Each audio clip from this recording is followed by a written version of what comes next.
नमस्ते दोस्तों, क्या हालचाल?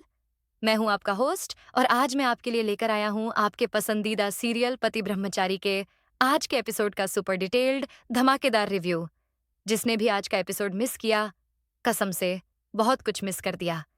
तो बिना किसी देरी के शुरू करते हैं आज के एपिसोड का पूरा निचोड़ 5 मिनट में। तो यार, आज का एपिसोड शुरू हुआ एक ऐसे सीन के साथ जहां हमारी ईशा अपने पति सूरज के घर में रहने की पूरी कोशिश कर रही थी, जबकि बेचारा सूरज उसे घर से निकालने की पूरी जद्दोजहद में लगा हुआ था। ईशा अपनी दोस्त काव्या से कहती है कि वो रिश्ते निभाने के लिए पागल है और सूरज जैसा पति पाने के लिए कुछ भी कर सकती है। फिर क्या हुआ? काव्या रिया से बिस्तर लगाने के लिए कहती है क्योंकि सोने का टाइम हो गया था। इस बीच सूरज और बाबू बात कर रहे थे कि कैसे सूरज ने गलती से बाबू को चोट पहुंचा दी थी और अब उन्हें खुशबूजी को मनाना होगा और अपने पैसे वापस लाने होंगे। ये सुनकर तो मुझे लगा कि कुछ नया प्लान बन रहा है।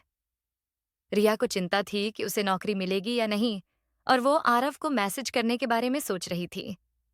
अगली सुबह काव्या आरव को मैसेज करती है और उसे बताती है कि वो उसके बारे में चिंतित थी क्योंकि उसने उसके मैसेज या कॉल का जवाब नहीं दिया।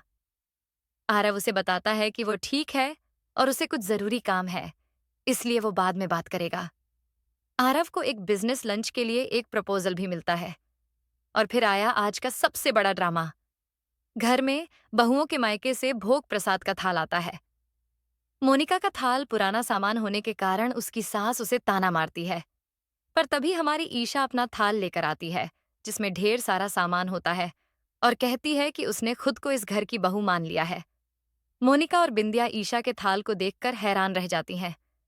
बिंदिया ईशा से पूछती है कि उसके मायके से थाल क्यों नहीं आया। ये सुनकर ईशा दुखी हो जाती है क्योंकि उसकी मां नहीं है जो उसके लिए थाल भेज सके। काव्या ईशा को दिलासा देती है और कहती है कि कान्हा जी सब संभाल लेंगे। और तभी ट्विस्ट, गुलाब सिंह जी ईशा के लिए एक बैंड पार्टी और ढेर सारा सामान भेजते हैं। ईशा खुश हो जाती है और कान्हा जी को धन्यवाद देती है। हालांकि थाल में पत्थरों के साथ एक चिट्ठी भी होती है जिसमें लिखा होता है कि ईशा को अपने पिता के घर से कुछ नहीं मिलेगा क्योंकि उसने अपने पिता का अपमान किया है। ये देखकर तो ईशा का दिल टूट गया होगा। बिंदिया ईशा का मजाक उड़ाती है और कहती है कि उसकी पूजा अधूरी रहेगी। ईशा दुखी हो जाती है, पर तभी उसे सूरज के फोन पर अपनी भाभी का फोन आता है। उसकी भाभी बताती है कि उसने थाल तैयार किया था, पर उसके पिताजी ने उसे देख लिया। वो ईशा से वापस आने के लिए कहती है, पर ईशा कहती है कि अब यही उसका घर है। क्या बात है, ईशा ने अपनी हिम्मत दिखाई। और फिर आया एक और शॉकिंग सीन। खुशबू बहू ईशा के लिए तैयार की गई थालियों को भिखारियों में बांटने का आदेश देती है। ईशा ये देखकर हैरान रह जाती है, पर हमारी ईशा ने हार नहीं मानी। वो भिखारियों से प्रसाद लेती है, ये कहते हुए कि सूरज की पत्नी बनने के लिए उसे भिखारी बनकर ये अन्न प्रसाद लेना भी मंजूर है। ये देखकर तो मेरी आंखों में भी पानी आ गया यार। अदिति ईशा के पास आती है और कहती है कि उसने साबित कर दिया कि वो एक सच्ची पतिव्रता पत्नी है। बिंदिया फिर से ईशा का मजाक उड़ाती है और कहती है कि उसे भूखा रहना पड़ेगा क्योंकि पूजा के बाद मायके से आए सामान से ही व्रत तोड़ा जाता है।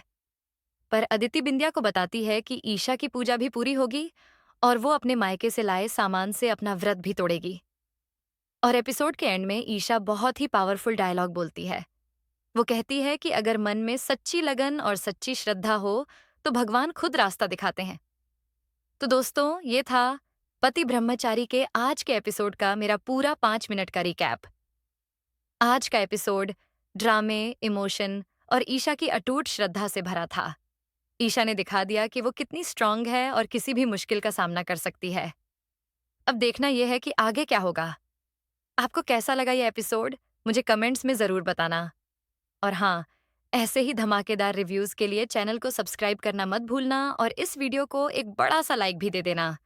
मिलते हैं अगले वीडियो में, तब तक के लिए देखते रहिए अपना favourite show Pati Brahmachari. Bye bye.